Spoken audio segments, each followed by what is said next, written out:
Welcome back to the Rebunch. Today we are going to be making red lentil and sweet potato stew. Are you ready? Let's go. Boom, so here you go. These are the ingredients for this recipe. It seems like a lot, but this is going to be something that lasts you a long time. So when you make it, you should be able to eat off this for about 2 or 3 days. So just keep that in mind. Right here I have my sweet potatoes, about 3 sweet potatoes, but this is a little pro tip. These are zip and steam bags. Any additional vegetables that you have when you're chopping and cut them, throw them in a bag, and then you can always steam/microwave these later and have another meal for another day. Boom. All right, so we have 1.5 cups of lentils. There are some red lentils under there, but I ran out, so I went ahead and just added some regular lentils to those. Hopefully it's not too much difference between regular lentils and red lentils, but we'll see. I have 1 red bell pepper chopped up. I have about 3 tablespoons of fresh ginger, but you could also use ginger paste.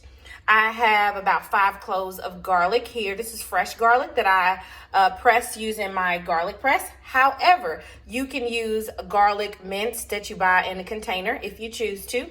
And just so you know, if you've never used fresh ginger before, when you buy it, you have to use your vegetable peeler to take the skin off of it before you use your chef's knife here, boom, to chop it up and cut it up.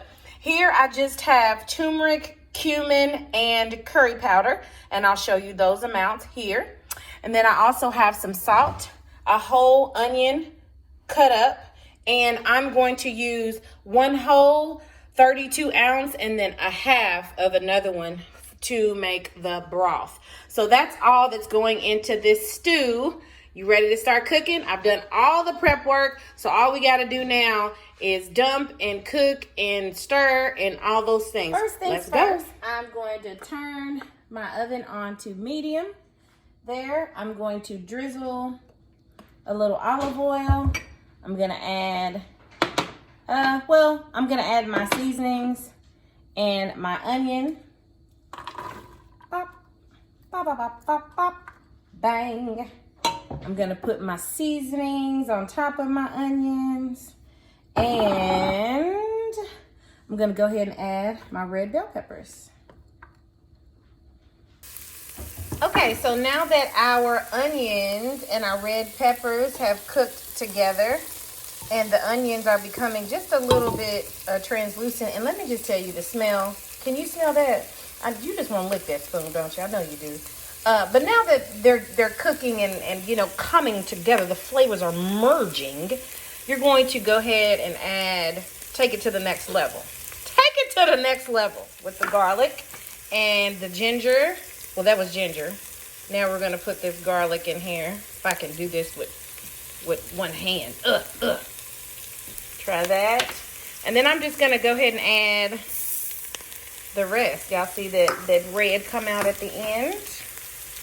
And this, and so that was 1.5 cups. I'm gonna add them sweet potatoes. I'm gonna add, Gavin, go ahead and open that other,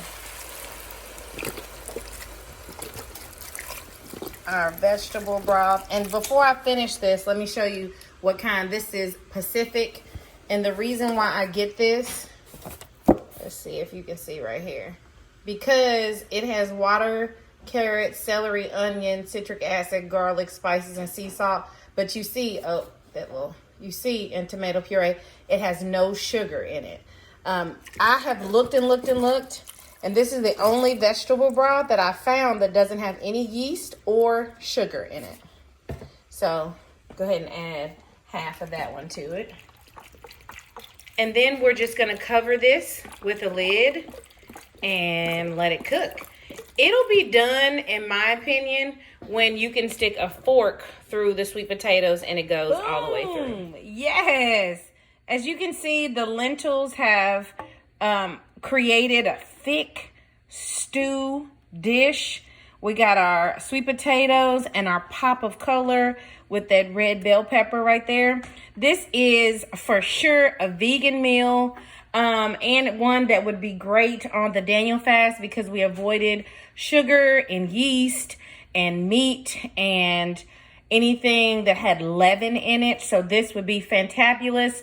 This is also great for Weight Watchers. This is a 3-point meal. Yay! We are ready for the taste testing.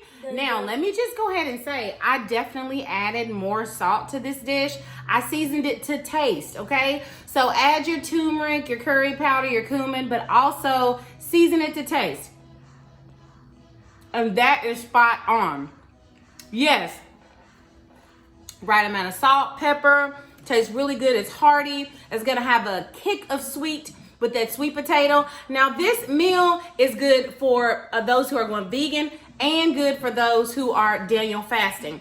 Now, if you are just vegan and not Daniel fasting, meaning that you're eating bread and things of that nature, I have decided to throw in a little cinnamon toast for my vegans out there, and I did use vegan butter. So this is a dairy-free butter on here, and you can add this because cinnamon always pairs very well with sweet potatoes.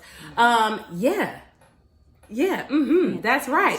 So I hope you enjoyed this video. Make sure to like, subscribe, and all that jazz. Bye. Bye.